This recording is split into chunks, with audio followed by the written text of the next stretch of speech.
Bonsoir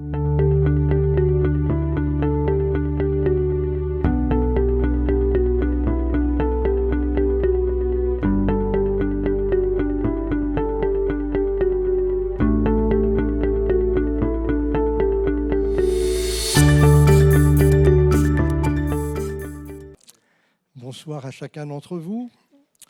Que le Seigneur nous bénisse ensemble dans la prière, dans le chant, comme on vient de le faire, mais aussi dans la lecture et la méditation de la parole de Dieu. Cette parole éternelle, tout va passer, mais la parole de Dieu demeure éternellement. Alléluia. J'ai eu l'occasion de parler un dimanche, il y a 15 jours, je crois, au niveau du culte, et j'avais évoqué cette parole de Jésus, ces paroles de Jésus dans la prière sacerdotale, cette prière, comme je l'avais rappelé, qui était la prière du souverain sacrificateur qui se tient devant Dieu et qui prie pour les siens, qui prie pour le peuple, comme le faisaient les sacrificateurs et les souverains sacrificateurs déjà sous l'Ancienne Alliance. Sauf que Jésus, lui, ne va pas rentrer dans le tabernacle ou dans un temple fait de main d'homme, mais il va faire son entrée dans le tabernacle céleste. Il ne va pas entrer devant la face de Dieu avec le sang des animaux, mais il va rentrer dans la présence de Dieu avec son propre sang. Voyant le Seigneur Jésus arriver au-devant de lui, Jean-Baptiste dira « Voici l'agneau de Dieu qui ôte le péché du monde ».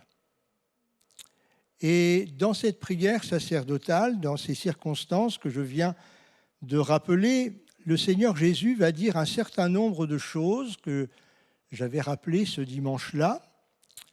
« Père, glorifie ton Fils. » La vie éternelle, dira-t-il encore, c'est qu'ils te connaissent, toi, le seul vrai Dieu, et celui que tu as envoyé, Jésus-Christ. Béni soit le Seigneur. La vie éternelle, nous retenons cette pensée, la vie éternelle, c'est de connaître Dieu et de connaître, bien sûr, le Seigneur Jésus. Un peu plus loin encore, il dira à son Père, « J'ai fait connaître ton nom ». C'est-à-dire qu'il y avait un besoin dans la vie de ses contemporains déjà, il y avait un besoin de connaître ou de connaître mieux ou de connaître à nouveau qui est le Dieu qu'ils vénèrent. Parce qu'il peut y avoir des habitudes, on peut avec le temps perdre la notion de qui est Dieu. Alors Jésus est venu et il est venu avec cette mission, notamment, c'était de faire connaître le nom de Dieu. Et ce n'était pas seulement pour ses contemporains, s'il l'a fait, c'est qu'il y avait ce besoin, mais après avoir parlé au présent, il va parler au futur. J'ai fait connaître ton nom et je le leur ferai connaître.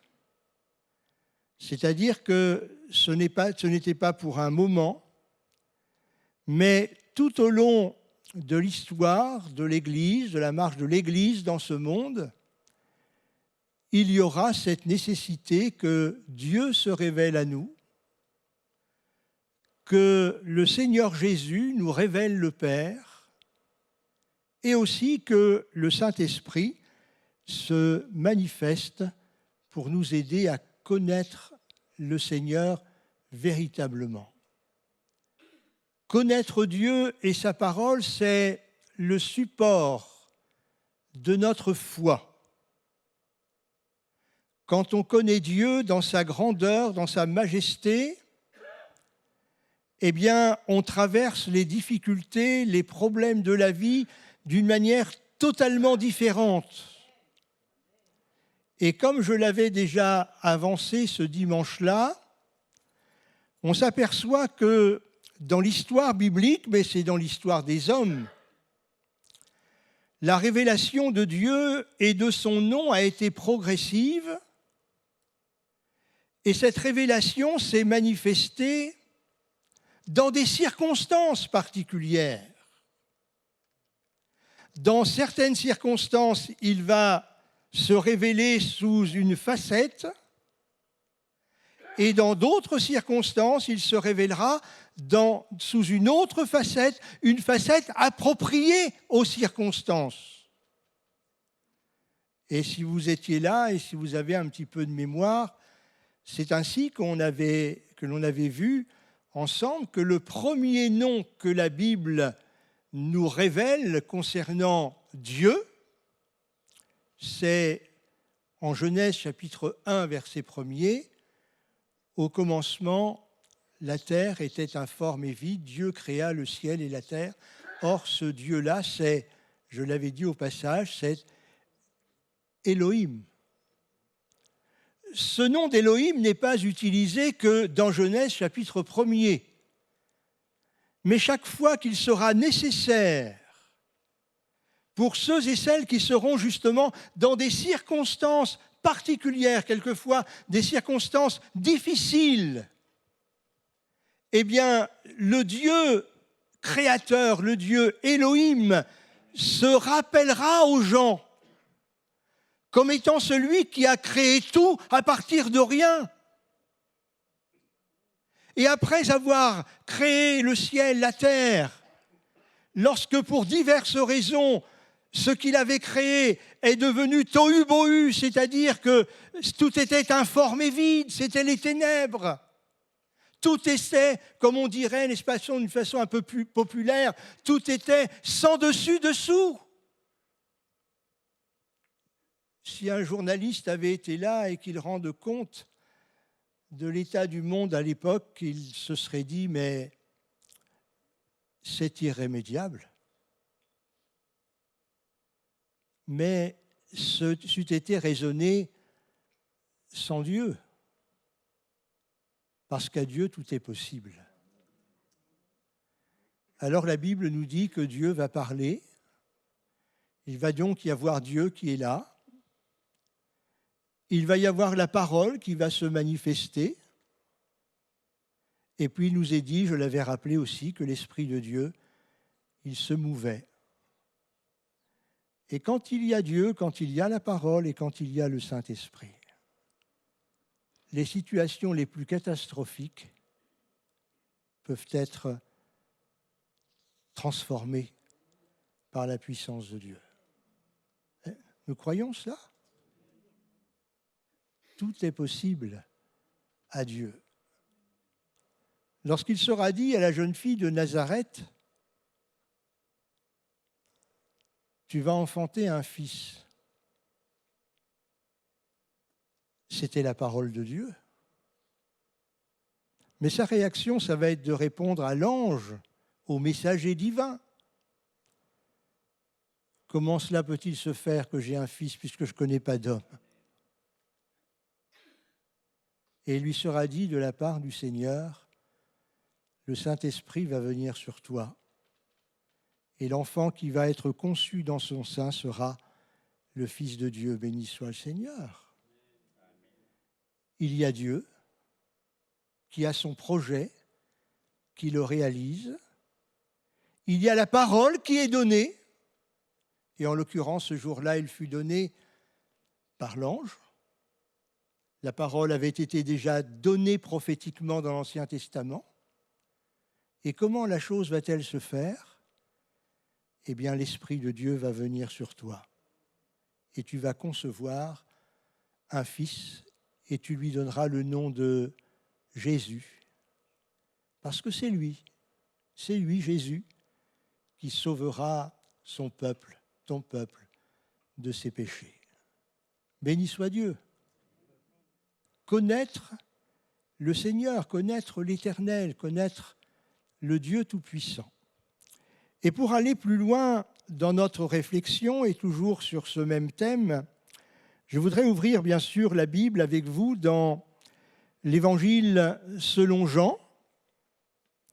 Évangile selon Jean, chapitre 14.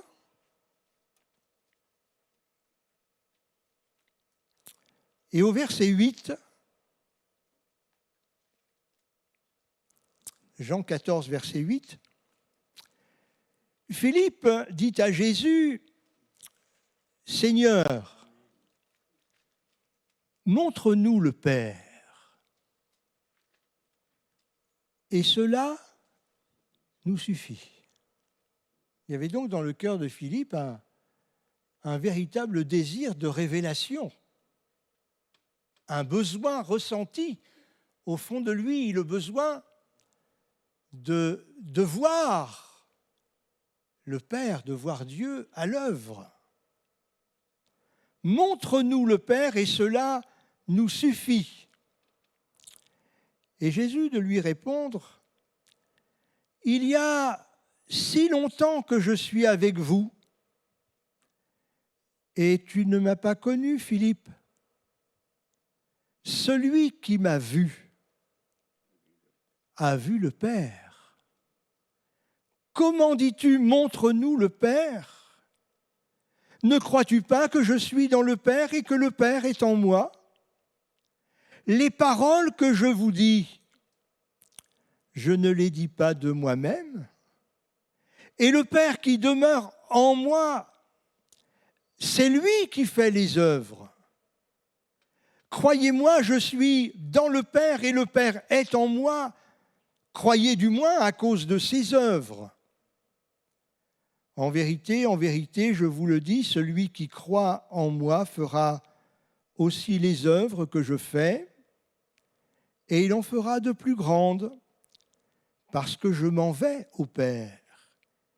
Et tout ce que vous demanderez en mon nom, je le ferai, afin que le Père soit glorifié dans le Fils.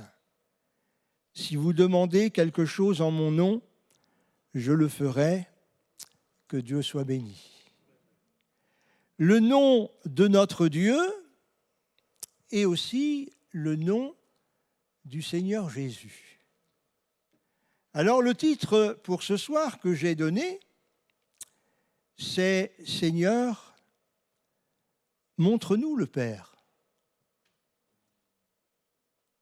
Le Père qui a cette particularité, l'apôtre Paul nous le rappelle dans ses écrits, montre-nous le Père, c'est-à-dire montre-nous le Dieu qui est invisible. Colossiens chapitre 1er, verset 15, je lis, « Il, Jésus, est l'image du Dieu invisible, le premier-né de toute la création. » L'apôtre Paul à Timothée, au chapitre 1er de la première épître, « Au roi des siècles, immortel, invisible, seul Dieu, soit honneur et gloire au siècle des siècles. Amen. » Ce n'est pas simple de montrer ce qui n'est pas visible à l'œil. Vous en pensez quoi? Pas facile de montrer quelque chose qui n'est pas visible. Je vais prendre un exemple qui va vous parler tout de suite, comme ça vous aurez la réponse. Je prends l'exemple de la foi. Quand vous voyez deux hommes ou deux femmes, ou un homme, une femme, l'un à côté de l'autre, il y en a un qui est croyant, l'autre non, visuellement, qu'est-ce qui vous dit qu'il y en a un des deux qui est croyant? Rien.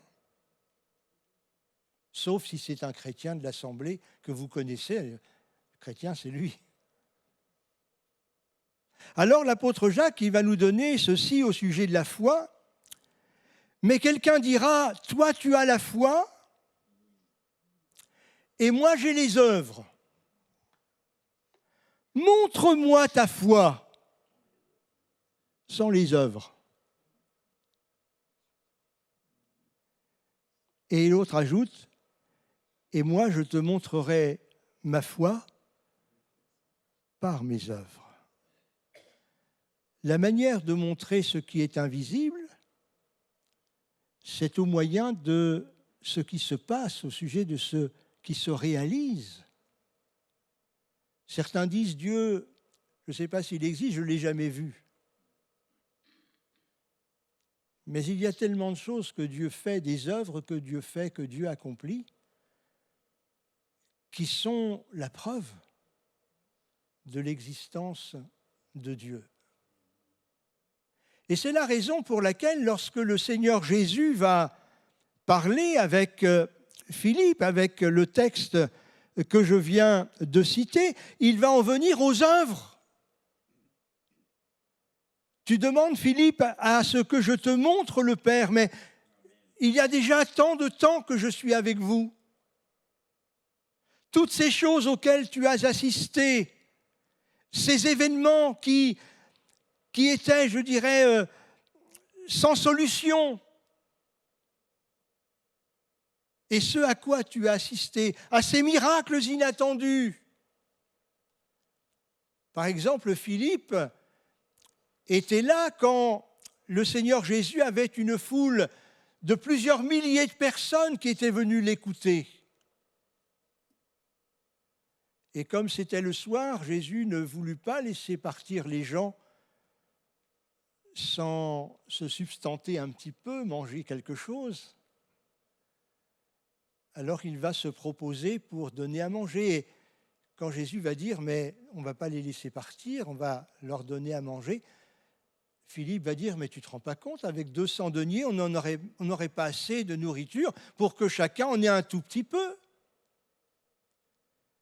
Et puis on va dire à Jésus, il y a ici un petit garçon qui a quelques pains, quelques poissons, c'est insignifiant pour les 4000 et puis les 5000 personnes. Et Jésus va dire, apportez-les-moi.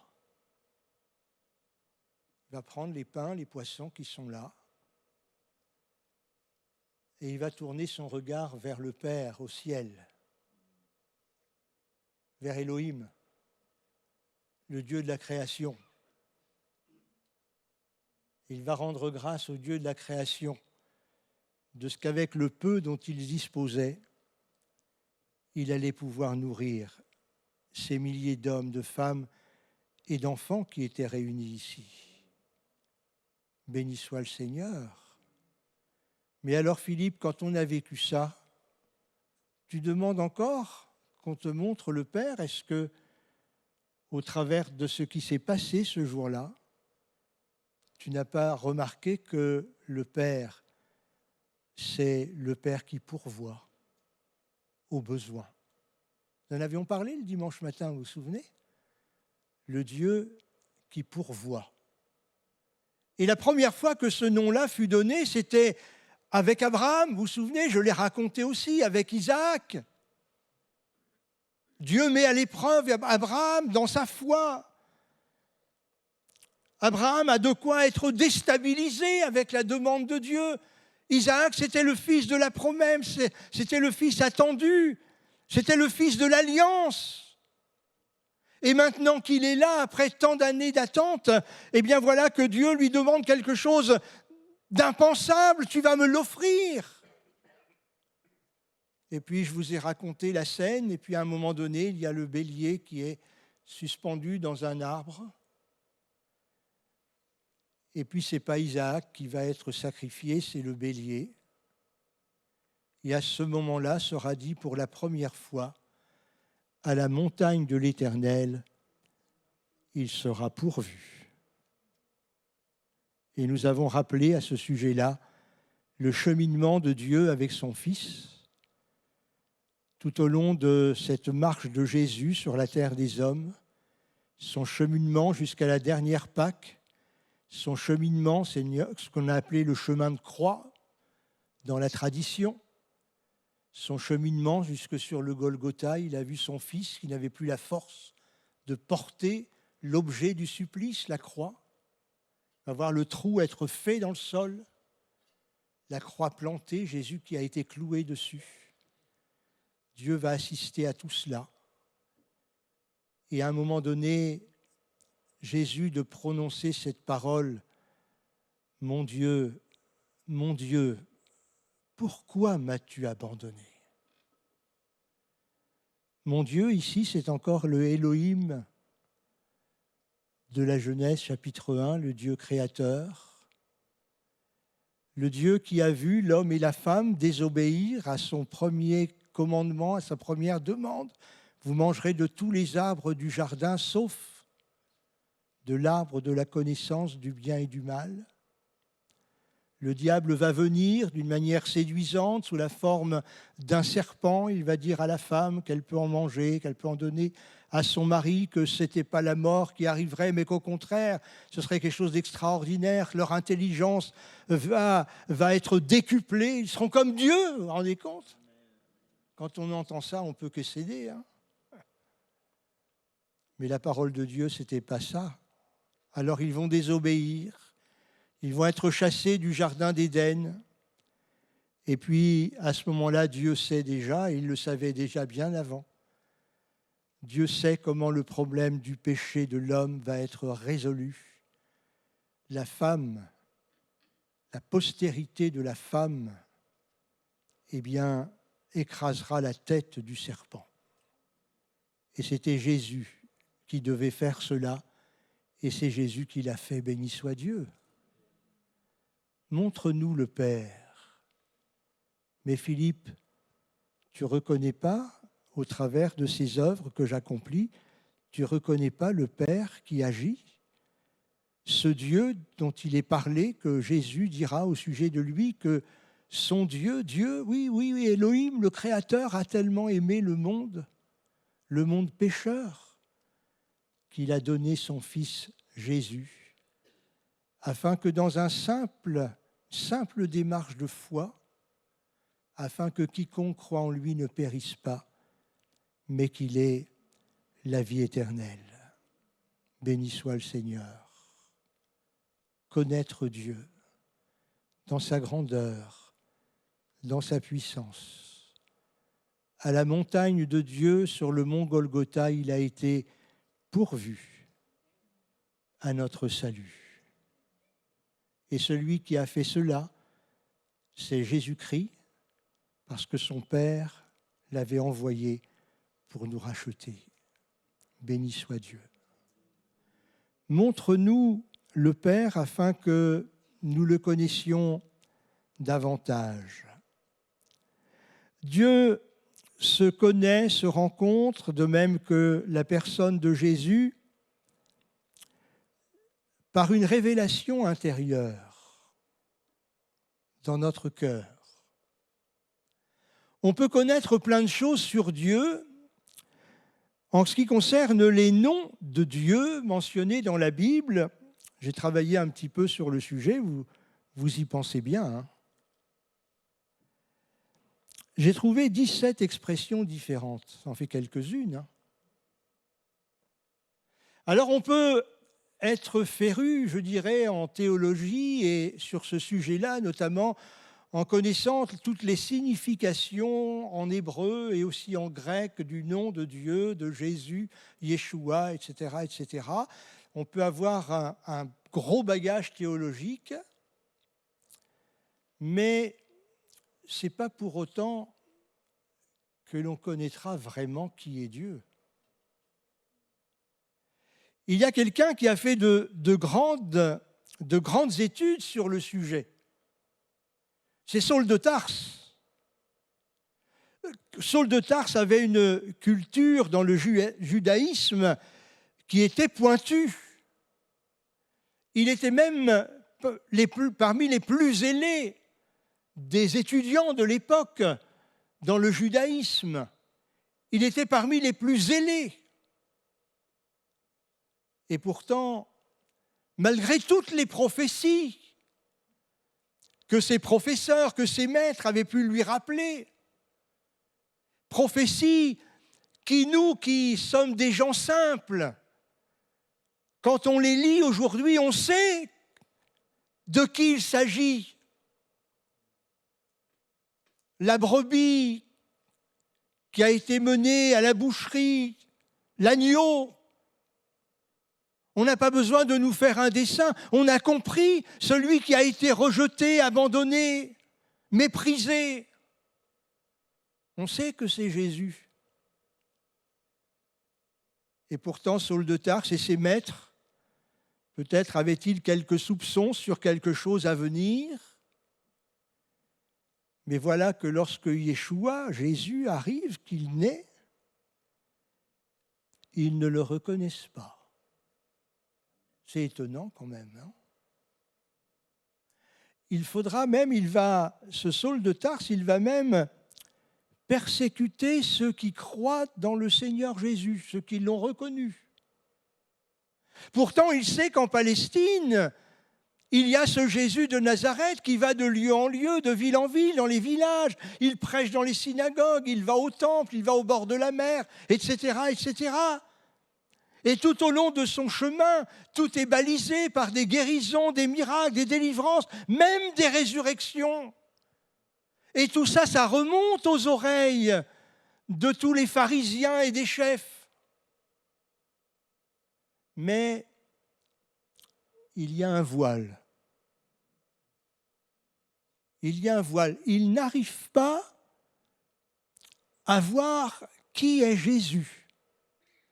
Ils ne comprennent pas qui est ce Jésus de Nazareth. Peut-être est-ce un imposteur. Il y a déjà quelqu'un qui s'était fait nommer dans les jours, les mois peut-être avant, ou les années peut-être, qui se faisait appeler Jésus. Alors ils se sont dit, c'est sûrement un imposteur. Mais avec tout ce qui se passait, les œuvres qui étaient accomplies par le Seigneur, que Dieu accomplissait par Jésus, comme nous l'avons lu, tout cela aurait dû leur montrer qui était Jésus. L'un d'entre eux, Nicodème, qui était avec les autres quand même, mais il s'est passé quelque chose dans son cœur. La lumière est venue. Le voile qui était, non pas sur ses rétines, n'est-ce pas, mais sur les yeux de son âme, le voile va s'estomper. Et il va décider, lui, de faire une démarche. Et il va aller voir Jésus, vous le savez, de nuit. Jésus, je viens te voir parce que je crois que personne ne peut faire les œuvres que tu fais si Dieu n'est pas avec lui. Vous voyez comment le voile est tombé ? Et à ce moment-là, Jésus va l'entraîner encore plus loin, n'est-ce pas, dans sa vision des choses. Il va lui dire à Nicodème, ce qu'il faut que tu fasses, toi, il faut que tu naisses de nouveau. Il faut que tu laisses la parole de Dieu, que tu laisses le Saint-Esprit travailler ton cœur et ton âme. Et il faut que tu naisses de nouveau par le Saint-Esprit. Et puis il va lui expliquer quelque chose qui s'était passé dans l'Ancien Testament. C'était avec le peuple hébreu. Le peuple avait péché contre Dieu. Et à cause de ce péché, parce que Dieu est grand, Dieu est saint, et il faut que le peuple de Dieu se tienne dans la présence du Seigneur. Et à cause de la désobéissance, vous connaissez ce texte, il va y avoir des serpents brûlants qui vont venir dans le camp. La morsure était mortelle, il va y avoir des décès d'hommes, de femmes, d'enfants, etc., etc. Et devant ce grand malheur qui frappe, Dieu va se tenir devant Dieu et va dire « Mais Seigneur, tu n'as pas laissé ce peuple périr. Tu avais promis de l'amener jusqu'en Canaan. Ce n'est pas pour qu'il meure là dans le désert. » Et vous savez que Dieu va dire à Moïse « Tu vas prendre une perche, tu vas confectionner un serpent d'airain de bronze, tu vas le placer au bout de la perche, et cette perche, tu vas la placer au milieu du camp. Et il faudra que chaque fois que l'un ou l'autre est mordu par le serpent, qu'il fasse un acte de foi, qu'il regarde vers la perche, vers le serpent élevé. Et c'est ce que Moïse a fait. Certainement qu'il a dû se dépêcher, devant l'hécatombe qu'il risquait d'y avoir. Il a placé la perche, il a dit aux gens, si quelqu'un, à partir de maintenant, si quelqu'un est mordu par un serpent, eh bien qu'il regarde seulement vers la perche que Dieu m'a fait dresser avec le serpent. Et c'est ce qui s'est passé. Ceux qui regardaient à cette perche dressée conservaient la vie. Gloire à Dieu. Cette histoire-là, Nicodème, il la connaissait par cœur. Mais Jésus va faire le lien. Il va lui dire, tu vois Nicodème, de la même façon que Moïse a élevé cette perche dans le désert, le Fils de l'homme va être élevé, afin que quiconque croit en lui ne périsse pas, mais qu'il ait la vie éternelle. Béni soit Dieu. Et à ce moment-là, il a compris. Il a compris ce qui allait se passer en Israël, à Jérusalem, dans les temps qui allaient venir. Et ce qui lui avait été dit, il va le voir se réaliser. Il va voir les hommes condamner Jésus. Ils vont le voir dressé sur une croix. Et Nicodème va comprendre qu'à partir de maintenant, quiconque tournerait ses yeux vers Jésus aurait la vie éternelle. C'est ça la révélation du Fils de Dieu. Amen. Montre-nous le Père. Le Père, il se voit dans la Bible, il se voit à la croix, il se voit dans toutes ces circonstances. Béni soit Dieu. Montre-nous le Père. Le Père, c'est celui qui pourvoit à nos besoins, le Père qui nous délivre. Il faudrait qu'on prenne le temps de découvrir l'Éternel qui guérit. J'ai évoqué aussi, et j'en avais parlé, j'avais donné un témoignage sur la prière. Un témoignage lorsque j'étais enfant, vous vous en souvenez ? Concernant ma maman qui souffrait pendant la nuit. Et comme elle souffrait, j'ai prié le Seigneur dans ma chambre, dans mon lit. Pas bien de dormir, prier dans son lit. Ce n'est pas un péché, Il vaut mieux prier dans son lit que pas prier du tout. Et puis le matin, maman m'a posé la question, elle m'a dit, Francis, tu as entendu cette nuit comment j'étais malade, comment j'ai souffert ? J'ai dit oui. Elle me dit, tu as prié ? J'ai dit oui. Elle me dit, je l'ai ressenti parce que d'un seul coup, la douleur s'est estompée et est partie. Voilà qui est notre Dieu. J'aurais voulu avoir un peu plus de temps, mais je suis toujours trop long quand je prêche. C'est vrai, Sébastien. Il n'ose pas le dire, mais... J'aurais voulu vous parler d'Élie. Élie qui était près du torrent de Kérit, 3 années et demie de sécheresse. Ça vous dit quelque chose ? C'était peut-être les premiers débuts de réchauffement climatique.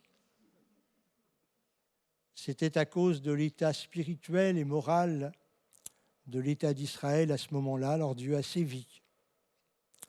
Et pour protéger son prophète, il l'a envoyé près du torrent de Kérit, dans le pays de Galaad. Et là-bas, il n'y avait rien. Alors vous savez ce qu'il a fait ? Il l'a ravitaillé avec des corbeaux. C'est pour ça qu'il y a aujourd'hui l'expression, quand on va dans un pays où il n'y a rien, on dit c'est un pays ravitaillé par les corbeaux. Mais quand Dieu est dans l'affaire, c'est quand même bon signe. Parce que matin et soir, des corbeaux venaient avec du pain et de la viande. Moi, ça m'a toujours épaté, cette histoire des corbeaux qui amènent de la viande, parce que vous savez qu'un corbeau, c'est un carnassier. Hein. Et de la viande, il ne faut pas lui en promettre. Eh bien, les corbeaux, ils apportaient la viande à Élie parce que c'était la mission que Dieu leur avait confiée. Béni soit le Seigneur. Et je voudrais terminer au sujet des corbeaux en vous lisant un petit récit. C'est un petit livre qui est destiné aux enfants. Mais comme on est tous des enfants, Dieu avait dit à Élie, « J'ai commandé aux corbeaux de te nourrir là. » Dans un village des Pays-Bas vivait une veuve. Vous savez que Dieu se dit le Dieu de la veuve et des orphelins. Dans un village des Pays-Bas vivait une veuve qui élevait péniblement 3 enfants. Un jour, il ne restait plus rien à manger à la maison, plus de pain.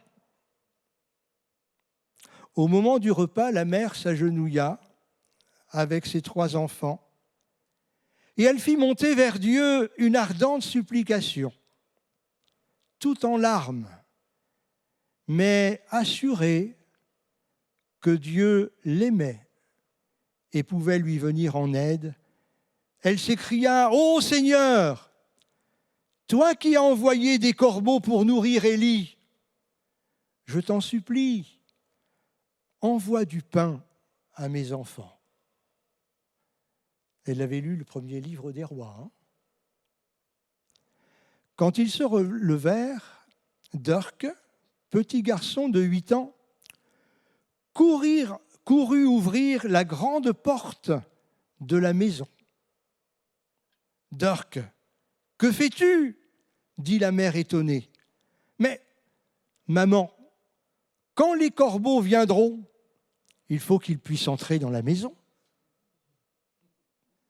Mais tu sais, Dieu ne répond pas toujours de la même façon, mon chéri. Oh maman, s'il te plaît, laissons la porte ouverte. Nous verrons bien s'il n'envoie pas les corbeaux. À cet instant, le maire du village passait dans la rue. Il remarqua que la porte était ouverte et, pris d'une étrange impulsion, il s'arrête et dit « Pourquoi ne fermez-vous pas votre porte à pareille heure ?» demanda-t-il avec bonté. « Ce n'est pas prudent. » La maman, souriant à travers ses larmes, expliqua « C'est une idée de mon petit garçon, monsieur. J'ai prié pour que Dieu envoie du pain à mes enfants et comme je leur ai raconté l'histoire d'Élie nourri par les corbeaux, Dirk attend maintenant l'arrivée des corbeaux. » Tout ému, le maire retourna chez lui en emmenant l'enfant qu'il chargea d'un plein panier de provisions, du pain, des pommes de terre, des légumes, du beurre, de la viande, de quoi nourrir toute la famille pendant plusieurs jours. Avant de refermer la porte, Dirk joignit les mains et levant les yeux vers le ciel étoilé, il remercia Dieu. Il savait que c'était son Père céleste qui leur avait envoyé un secours si rapide, même s'il ne s'était pas servi des corbeaux. Votre Père sait de quoi vous avez besoin. Matthieu chapitre 6, verset 8. Que Dieu soit béni. Et je suis sûr que plusieurs d'entre nous ici, nous pourrions rendre des témoignages similaires. Voilà dans quelle situation nous avons été. Nous sommes adressés au Dieu Tout-Puissant. Et il a entendu notre prière et il nous a exaucés. Béni soit le Seigneur. Jésus, montre-nous le Père. Est-ce qu'au travers de toutes ces œuvres-là, nous ne voyons pas notre Père céleste ? Que Dieu soit béni. Recueillons-nous quelques instants. Tu es notre bon Père céleste. C'est vrai que tu te présentes comme étant le Père de la veuve et de l'orphelin, mais Seigneur, tu es celui qui t'occupe de quiconque s'adresse à toi. Quand un malheureux crie, l'Éternel, le Dieu vivant et vrai, le Dieu créateur, celui à qui rien n'est impossible, le Tout-Puissant, entend la prière et dans sa grâce, il l'exauce. Seigneur, donne-nous de vivre, Seigneur, dans cet esprit de foi, de confiance dans la parole, que nous puissions te connaître de mieux en mieux, Seigneur, afin que notre foi soit solide, que nous ayons de la fermeté dans notre prière, dans notre intercession, dans notre vie d'Église, dans notre témoignage autour de nous. Nous t'en prions, notre Père, au nom de notre Seigneur Jésus-Christ. Amen. Amen.